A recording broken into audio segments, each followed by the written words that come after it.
Welcome to the National University online class. I'm Khadija Siddiqa from Dhaka City College, Assistant Professor of Department of Finance and Banking.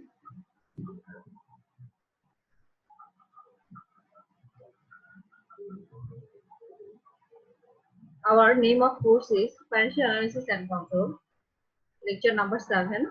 Title of the course or topic of the course is, today's class is Cash Flow Analysis. এটাও chapter 6 এর একটা part. Chapter 6 এর আমরা আগে দেখেছি যে করেছি ratio analysis, financial statement analysis এবং আজকে করব ক্যাশ ফ্লো অ্যানালাইসিস। প্রথমে আমরা চলে আসি যে ক্যাশ ফ্লো অ্যানালাইসিস কি। ক্যাশ ফ্লো অ্যানালাইসিস এর কনসেপ্ট কি? এই প্রথমে আমরা পড়ব concept of cash flow statement. Cash flow statement বা নগদ প্রবাহ বিবরণী বলতে আমরা কি বুঝি? A cash flow statement is a financial statement that summarizes the amount of cash and cash equivalents entering and leaving a company. অর্থাৎ একটা কোম্পানিতে ক্যাশ ফ্লো স্টেটমেন্টের মাধ্যমে আমরা জানতে পারি যে সেই একটা নির্দিষ্ট সময়ে সেই কোম্পানিতে কি পরিমাণ ক্যাশ এবং ক্যাশ ইকুইভ্যালেন্ট বা নগদ সমতুল্য টাকা এসেছে এবং কোম্পানি থেকে চলে গেছে বা কোম্পানি ক্যাশ টাকা প্রদান করেছে।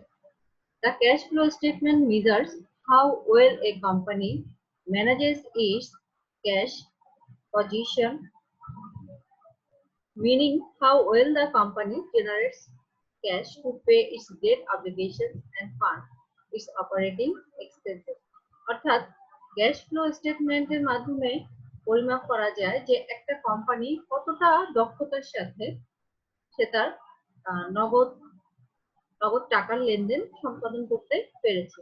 অর্থাৎ সে কি পরিমাণ ক্যাশ টাকা সে আর্ন করতে পেরেছে, যেটা দিয়ে সে তার যে দায় দেনাগুলো আছে সেগুলো সে পূরণ করতে পারে এবং সে কিভাবে তার ক্যাশের ফান্ডিংটা যেটা আছে সেটা সে ক্রিয়েট করেছে এবং সে কিভাবে তার অপারেটিং যে এক্সপেন্সেস গুলো আছে সেটা সে কিভাবে নির্বাহ করেছে, এগুলো আমরা ক্যাশ ফ্লো স্টেটমেন্টের মাধ্যমে জানতে পারি। এরপর আমরা চলে আসি আমাদের পরের টপিকটা, concept of cash flow analysis. Concept of cash flow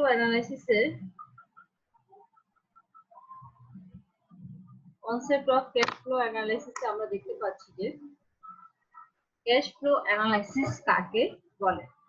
দেখেন, cash flow analysis is the evaluation of a company's cash inflows and outflows from operations, financing activities and investing activities. অর্থাৎ নগদ প্রবাহ বিশ্লেষণ দ্বারা আমরা একটা কোম্পানির ক্যাশ কত টাকা এসেছে এবং ক্যাশ কত টাকা চলে গেছে সেটা মূল্যায়ন করতে পারি। এবং এই যে ক্যাশ কত টাকা এসেছে এটা আসে হচ্ছে অপারেটিং কার্যক্রম থেকে, ফাইন্যান্সিং কার্যক্রম থেকে এবং বিনিয়োগ কার্যক্রম থেকে। In other words, this is an examination of how the company is generating its money. এটাকে আমরা বলতে পারি যে একটা একটা প্রসেস, একটা পদ্ধতি যেটার মাধ্যমে কোম্পানি কে কিভাবে তার মানিটা ক্রিয়েট করছে বা আর্ন করছে, where it is coming from, এটা কোথা থেকে আসছে, and what it means about the value of the overall company. এবং এই যে ওভারঅল কোম্পানির মূল্যায়নটা, ইফেক্টটা যেটা, সেটা আমরা ক্যাশ ফ্লো অ্যানালাইসিসের মাধ্যমে জানতে পারি। এরপরে আসেন আমরা আমাদের নতুন আরেকটা টপিকে চলে আসি, সেটা হচ্ছে concept of free cash flow. Free নগদ প্রবাহ কি? Free cash flow is the cash a company produces through its operations less the cost of expenditures on assets. Free cash flow বলতে বোঝাচ্ছে একটা কোম্পানি তার কোম্পানি কিভাবে পরিচালনা করে যে পরিমাণ অর্থটা সে উপার্জন করতে পেরেছে এবং সেখান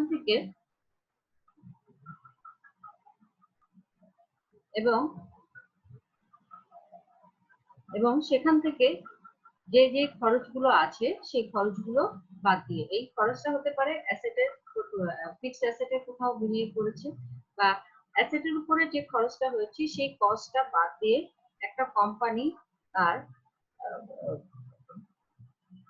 কার্যক্রম থেকে কি পরিমাণ ক্যাশ ফ্লো আর্ন করতে পেরেছে, এটা ফ্রি ক্যাশ ফ্লোর মাধ্যমে জানা যায়। আমরা অন্যভাবে এটা বলতে পারি, free cash flow is the cash left over after a company pays for its operating expenses and capital expenditure. অর্থাৎ অন্যভাবে যেটা বলা যায় যে একটা কোম্পানি তার পরিচালনাগত খরচ এবং মূলধন ব্যয় মেটানোর পরে তার কাছে কি পরিমাণ ক্যাশ টাকা আছে, সেটাই হচ্ছে free cash flow. Free cash floor দেখেন আমরা ইউজেস হচ্ছে 4টা।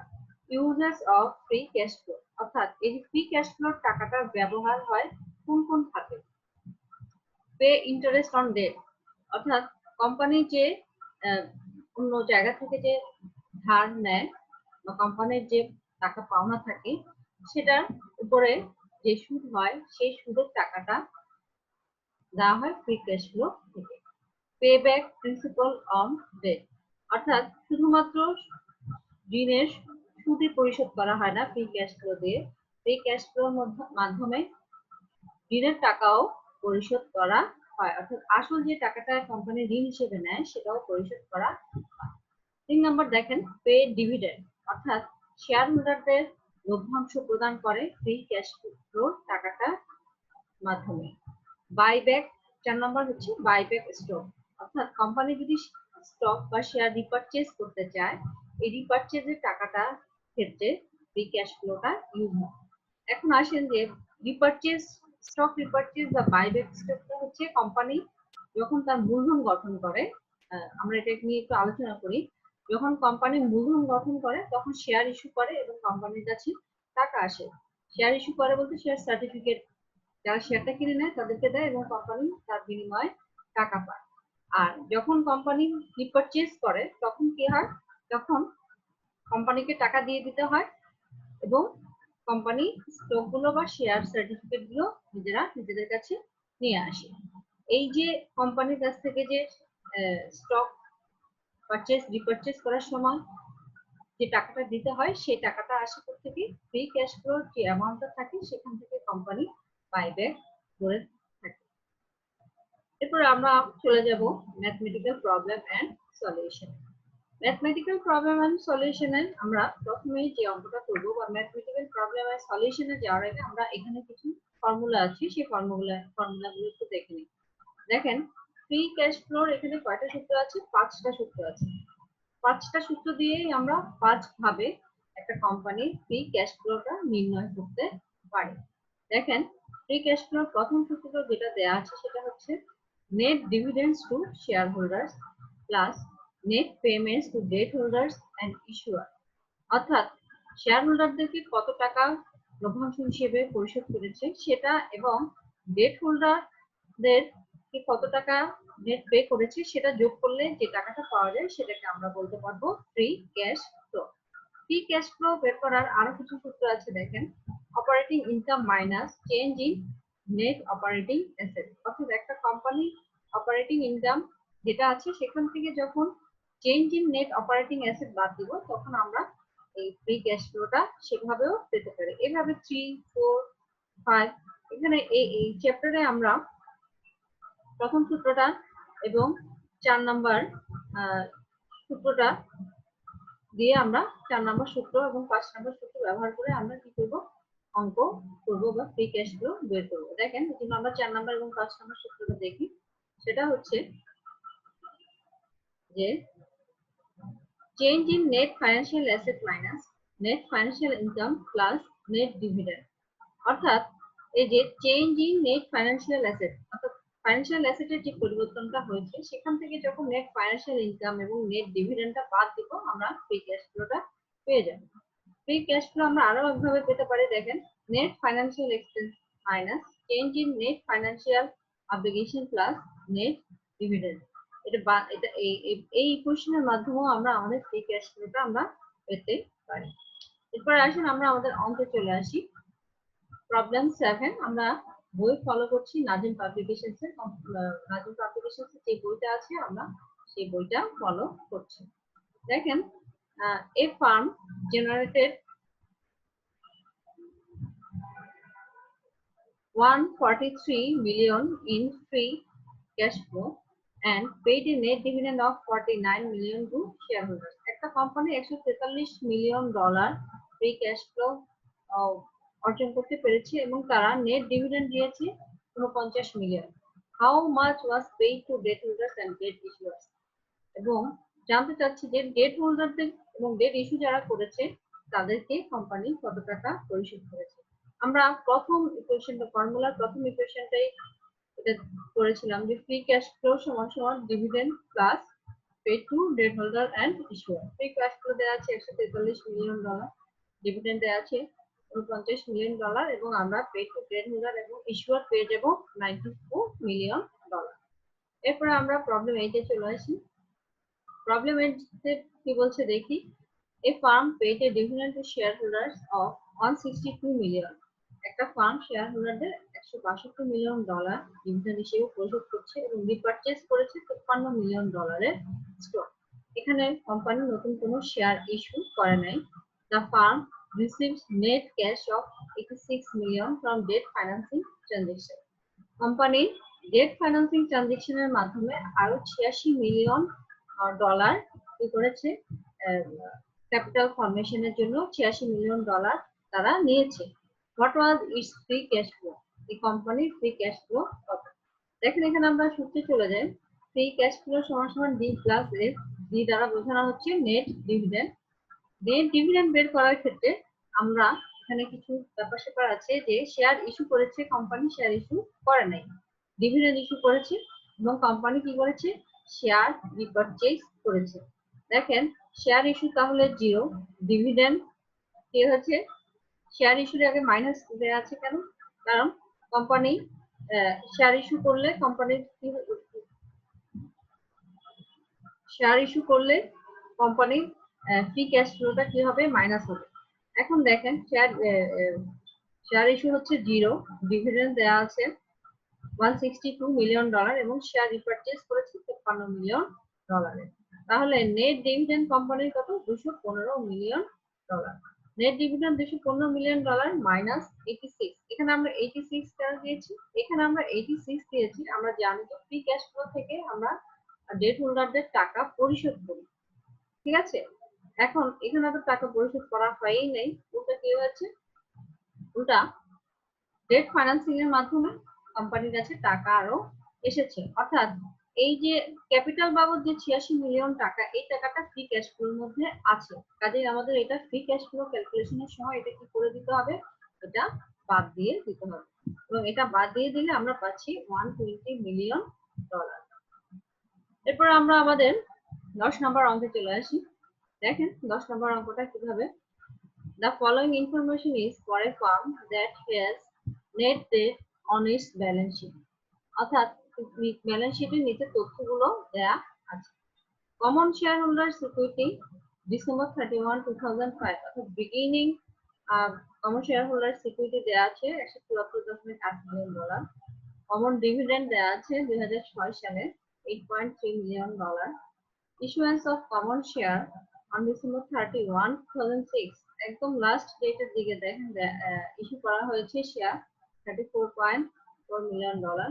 Common share holders equity 2006 December 226.2 million dollar. Net date 2005 54.3 million dollar এবং এন্ডিং ডেট যেটা আমরা বলতে পারি সেটা হচ্ছে 37.4 million. There are no share repurchase during 2006. অর্থাৎ 2006 এ কোনো ধরনের কোনো শেয়ার রিপারচেজ হয়নি। The firm reported net interest after tax of 4 million on its income statement for 2006, and this interest was paid in cash.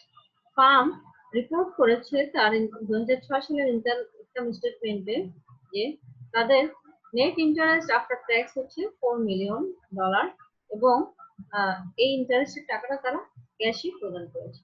Calculate the firm's cash flow for 2006। 2006 এর cash flow কত আমরা সেটা বের করব। দেখেন এফসিএফ ফ্রি ক্যাশ ফ্লো সমান সমান net financial expenses, এনএফই দ্বারা বোঝানো হচ্ছে নেট ফাইন্যান্সিয়াল এক্সপেন্সেস। কোশ্চেনে দেওয়া ছিল $4। নেট ফাইন্যান্সিয়াল অব্লিগেশন আমরা পাবো financial obligation minus financial asset বাদ দিলে যেটা থাকবে সেটাকে আমরা বলবো নেট ফাইন্যান্সিয়াল অব্লিগেশন। এখানে সূত্র দেখা যাচ্ছে change in net financial obligation plus dividend. এখন দেখেন এখানে কিছু ওয়ার্কিং আছে, যেহেতু আমাদের এখানে দুইটা ইয়ার বিগিনিং এবং এন্ডিং ভ্যালু দেওয়া আছে। আমাদের নেট ফাইন্যান্সিয়াল ইয়ার 2006 এ কত ছিল এবং 2005 এ কত ছিল সেটা আমরা ক্যালকুলেশন করে বের করব। দেখেন ফাইন্যান্সিয়াল অব্লিগেশন 2006 এ $37.4 মিলিয়ন আছে, কিন্তু ফাইন্যান্সিয়াল অ্যাসেট কিন্তু আমাদের কোথাও দেওয়া নাই। তাই আমরা সরাসরি 37.4 কে নেট ফাইন্যান্সিয়াল অব্লিগেশন ধরবো। এবং 2005 এও সেম, এখানে ফাইন্যান্সিয়াল অ্যাসেট দেওয়া নাই, সেক্ষেত্রে আমরা 2005 এর নেট ফাইন্যান্সিয়াল অব্লিগেশন 54.3 কে ধরবো। এখন আসেন আমরা দেখি change in net financial obligation, অর্থাৎ 2006 এবং 2005 এর মধ্যকার নেট ফাইন্যান্সিয়াল অব্লিগেশনের চেঞ্জটা কতটুকু, যেটা হচ্ছে -$16.9 মিলিয়ন। ডিভিডেন্ড বের করার সূত্রটা দেখেন, common dividend minus share issue. Common dividend company দিয়েছে কত 8.3 মাইনাস শেয়ার ইস্যু করেছে 34.4, তাহলে ডিভিডেন্ড চলে আসতেছে কত, অর্থাৎ কোম্পানি কমন ডিভিডেন্ড দিয়েছে $8.3, যেটা কোম্পানির কাছ থেকে চলে গেছে, এবং শেয়ার ইস্যুর কারণে কোম্পানির কাছে এসেছে যেটা ফ্রি ক্যাশ ফ্লোর মধ্যে আছে, সেটাকে আমরা ফ্রি ক্যাশ ফ্লোর মধ্যে শেয়ার ইস্যু করে যে টাকাটা পেয়েছি সেটা আমরা যোগ হিসেবে দেখাতে পারবো না, অলরেডি এখানে যোগ হিসেবে দেখানো আছে, সেজন্য আমরা এই টাকাটা ফ্রি ক্যাশ ফ্লো অন্তর্ভুক্ত না। আমরা ফ্রি ক্যাশ ফ্লোর ডেফিনিশন করে ফেলেছি যে কোম্পানির যে অব্লিগেশন গুলো আছে সেগুলো আমরা বাদ দিব, এবং শেয়ার স্টক রিপারচেজের যে টাকাটা থাকবে সেটা অ্যাডজাস্টেড হবে। কাজে এখানে শেয়ার ইস্যু বাবদ যে টাকাটা থাকবে সেটা আমরা সবসময় কি করব, বাদ দিয়ে দেবো। বাদ দিয়ে পেয়েছি কত, -$26.1 মিলিয়ন। এই ভ্যালুগুলো আমরা এখন এখানে বসালাম।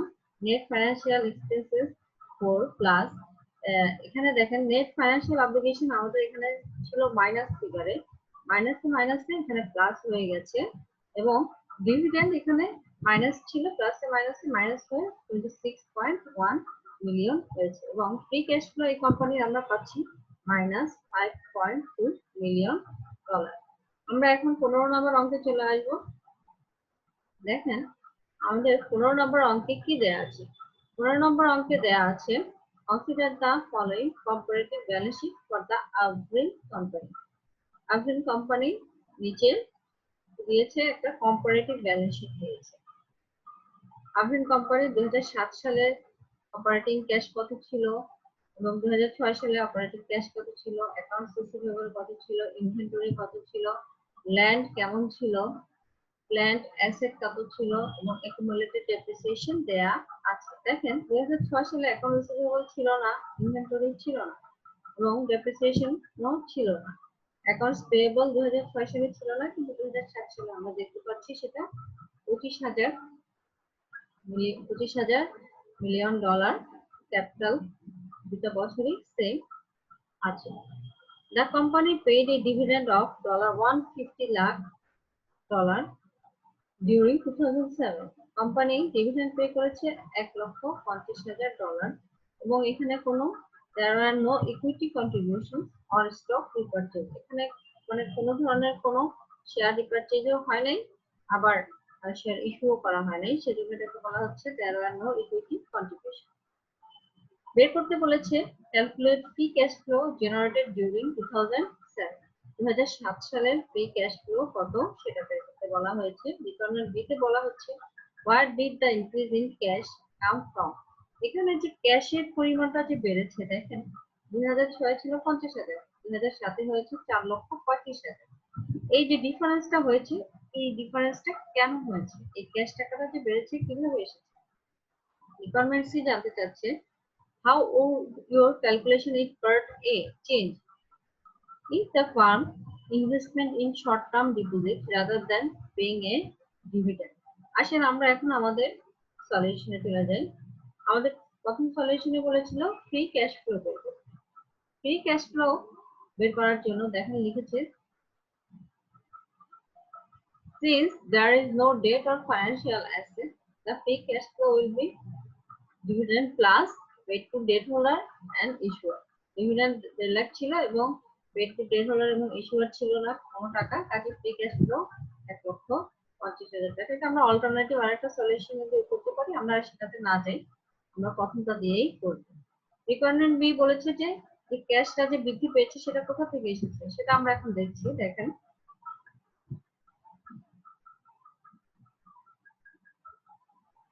ক্যাশ ফ্লো স্টেটমেন্ট করতে হবে ইনডিরেক্ট মেথডে।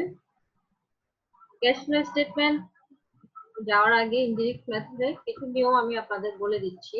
সেটা হচ্ছে, দেখেন, ক্যাশ অ্যাসেট, কারেন্ট অ্যাসেট যখন হ্রাস পাবে, বিক্রি হবে, তখন সেটা কি হবে, ক্যাশ ফ্লো স্টেটমেন্টে সেটা সেই অ্যামাউন্টটা যোগ হবে।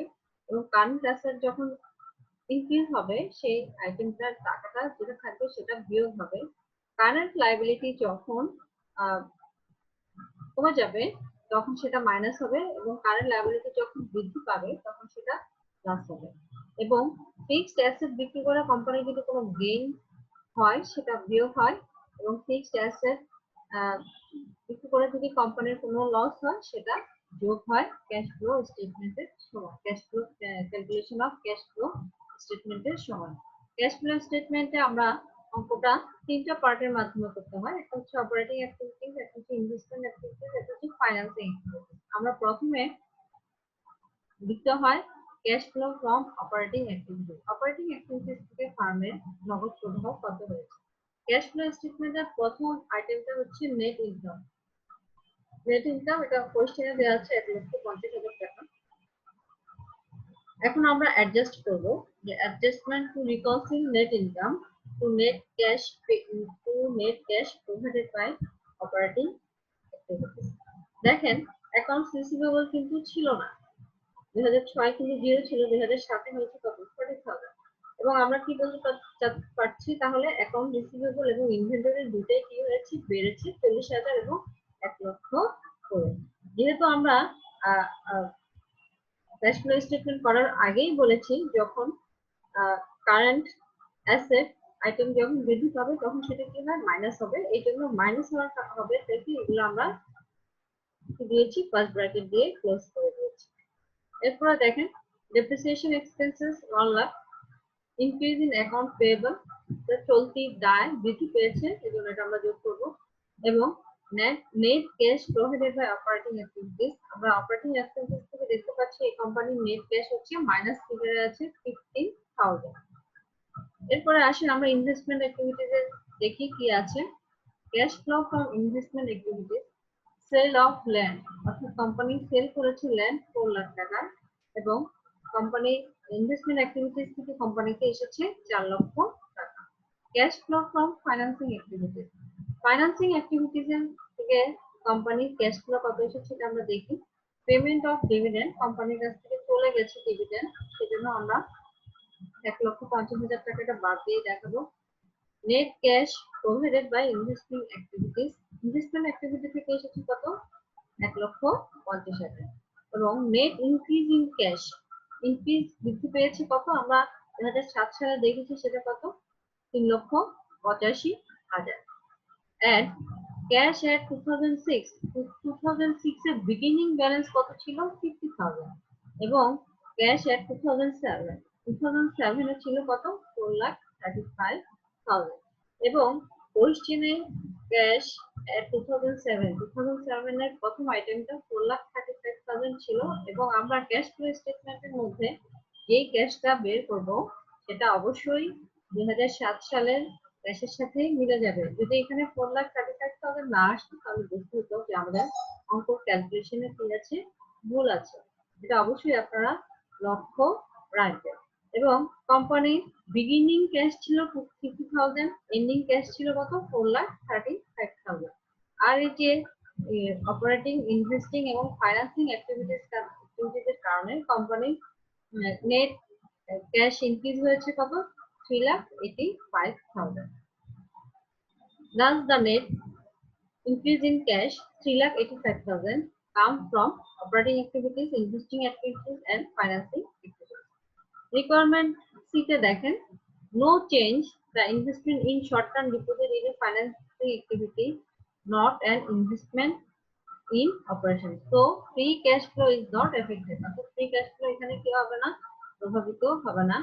It's a disposition of cash from operations, not generation of free cash flow. এটা হচ্ছে যে এই অপারেটিং মানে ডিসপোজিশন অফ ক্যাশ ফ্রম অপারেশনের কারণে এটা হয়েছে, এটা ফ্রি ক্যাশ ফ্লোর কারণে এইটা হয়, আর এই চেঞ্জটা হয়। এরপরে আমরা আমাদের পরের অঙ্কটাতে চলে যাই। আমাদের পরের অঙ্কটা হচ্ছে calculate free cash from a cash flow statement.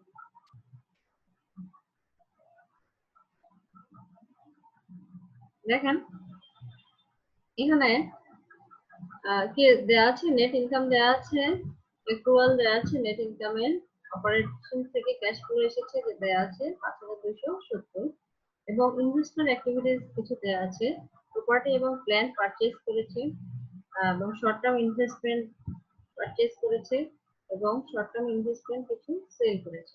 The farm made interest payments of, farm $1382 million interest pay করেছে এবং $876 মিলিয়ন ইন্টারেস্ট রিসিভ করেছে কি বিল থেকে। ট্যাক্স রেট ইজ 35%, অর্থাৎ এই কোম্পানি ইন্টারেস্ট পেও করেছে এবং ইন্টারেস্ট আর্নও করেছে। আমরা এই ক্যাশ ফ্লোটা ক্যালকুলেট করব। দেখেন cash flow from operation, operating activities থেকে কত টাকা হয়েছে আমরা দেখি। এখানে নেট ইনকাম প্রথমে আসার কথা, নেট ইনকাম যেহেতু কোশ্চেনে নাই সেহেতু আমরা নেট ইনকাম নিয়ে চিন্তা করবো না, এটা রিফর্মুলেটেড ক্যাশ ফ্লো স্টেটমেন্ট করতে বলা হয়েছে। Reported cash flow from operations দেওয়া আছে 5270, কোশ্চেনে ছিল।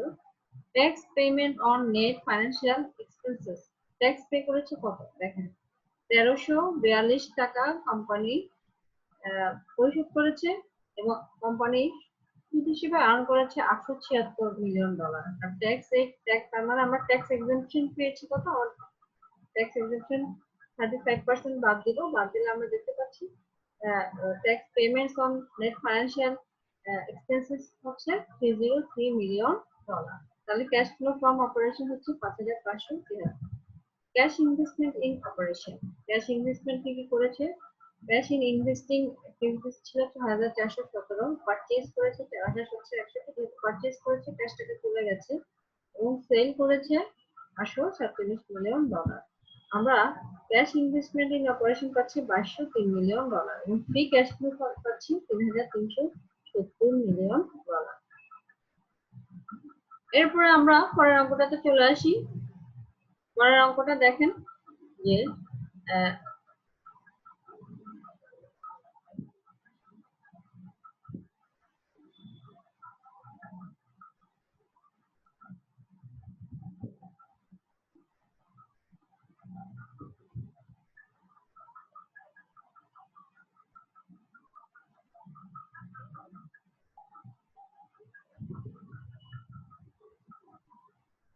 last year Roman Incorporation had 50 lakh in operating income.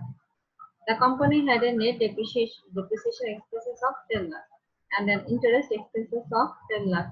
Its corporate tax rate was 40%.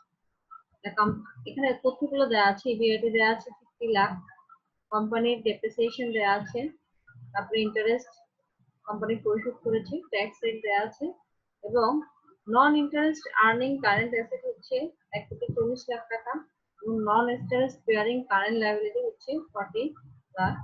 It has 1,50 lakh in net plant and equipment.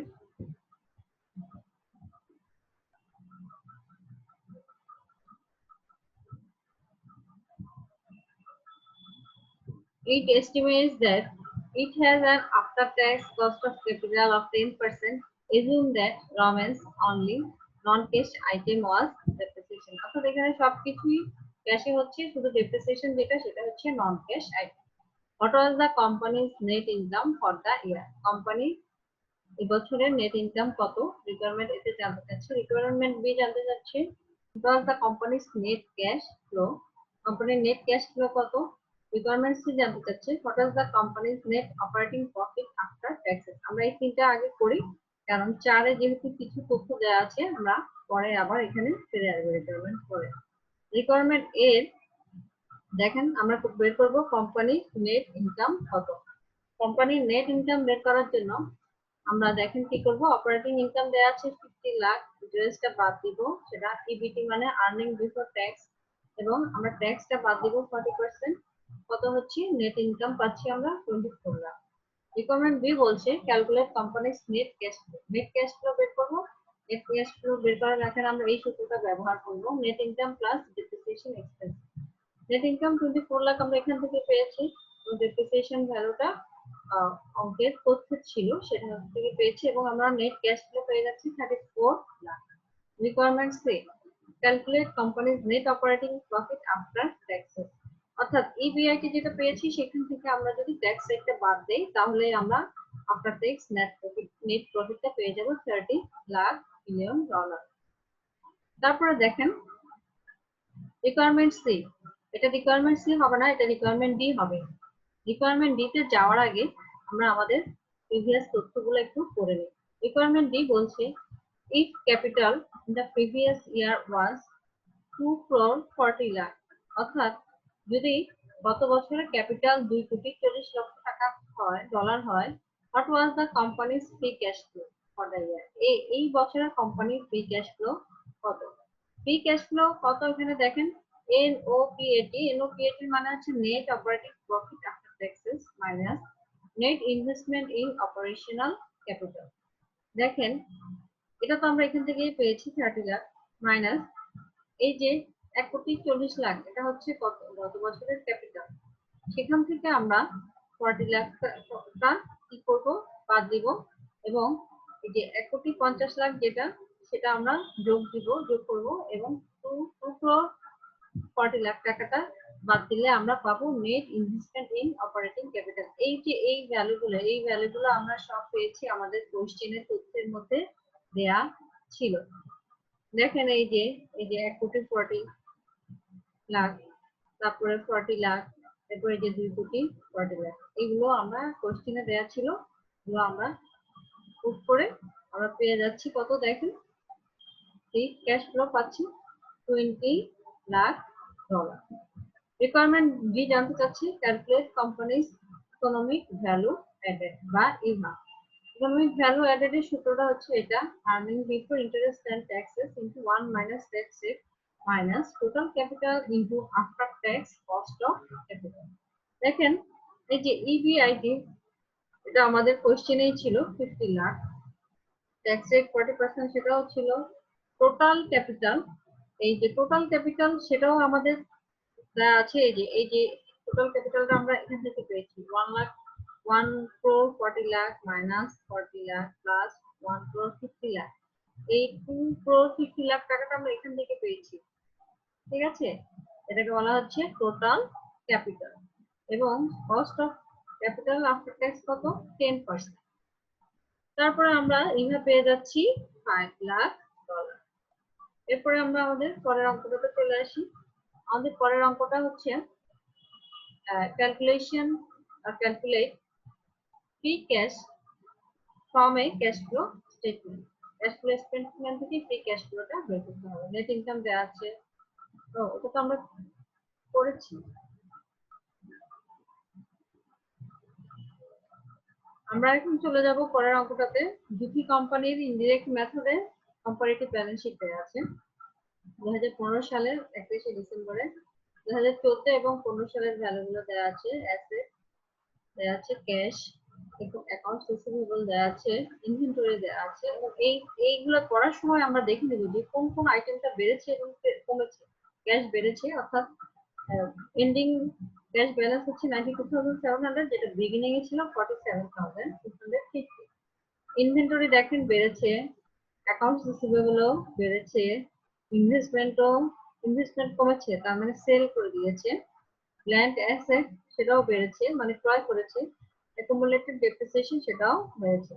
Total asset 14 থেকে 15-তে বেড়েছে। Liability এবং ওনার সিকিউরিটিতে দেওয়া আছে accounts payable, accrued expenses, bonds payable, common stock এবং return earning।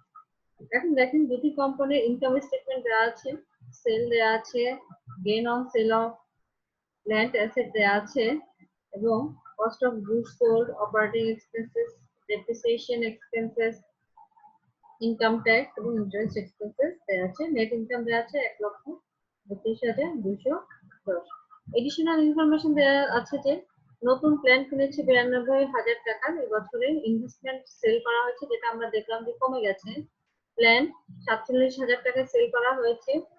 Plan asset costing টাকা মানে 47,000 টাকার plan 15,550 টাকা বিক্রি করা হয়েছে এবং এখান থেকে গেইন হয়েছে 8,750 টাকা। ক্যাশ ডিভিডেন্ড দিয়েছে 83,400 টাকা। আমাদেরকে বের করতে বলেছে cash flow using indirect method. Indirect method use করে আমাদেরকে ক্যাশ ফ্লো স্টেটমেন্ট বের করতে বলেছে।